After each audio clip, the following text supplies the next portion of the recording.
Delegate Kathy Szeliga. And hi, I'm Delegate Sue Allman. Saturday's town hall was a great success. We had over 250 people show up and voice their opinions. Please stay tuned and watch some of our highlights. Thanks.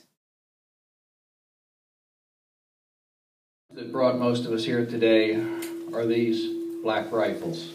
They are in fact semi-automatic rifles. There's nothing special about them except that they look like a military rifle.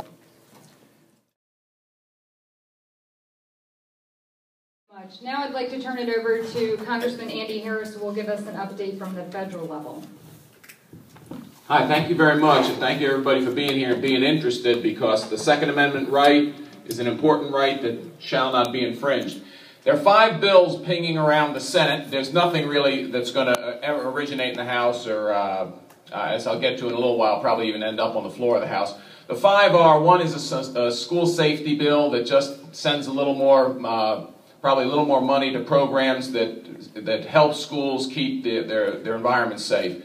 Probably a pretty benign bill. The other one is a drug trafficking bill, also probably pretty benign. The 3 ones to worry about, and the one that passed out of the Senate committee, I guess yesterday or the day before, which is the assault weapons ban, the magazine size limit, and the universal background check, which is also floating around the Senate.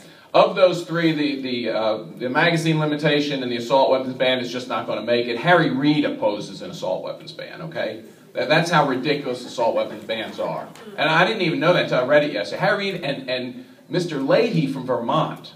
Now, I mean, imagine, they're going to vote against the assault weapons ban. So that's how far out of touch Maryland is with mainstream America, okay? And I'm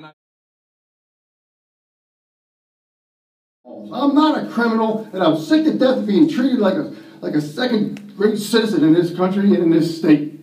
You have illegals, you got criminals. Do what you're supposed to do with the people that broke the damn laws. Lock them up. We are not the ones that broke the law.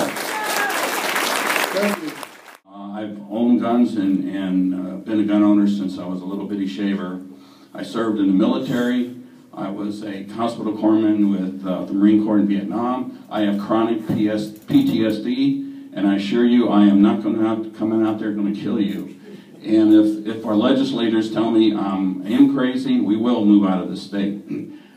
I think this bill is more about, in the state of Maryland, getting O'Malley elected than anything else. And it's, you know, the first day that O'Malley rides off into the sunset and we never see him again will be the happiest day of my life.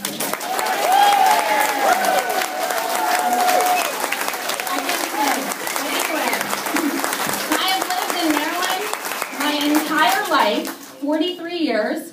We have just spent the last 3.5 years fixing up a house south of Blackwater Refuge so that we can take our kids down there to hunt crab, fish, and everything else. And honestly, I never thought I would move out of this state, but this state has gone to a very bad place. And literally now, we are trying to figure out where we can move to.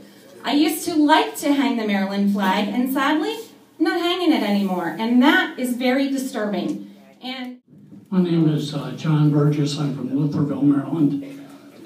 I'm an ex-Army infantry. I carried a rifle and a pistol. Never had any problems, never came close to shooting anybody that I shouldn't have been shooting. One thing we need to remember is there are a lot more people killed by knives, a lot more people killed by drunk drivers than there are by guns in this country. I don't see any movement to take away knives from every household, or to take away licenses, or to take away alcohol. Vote. If you think your vote isn't worth it, then prove that it is.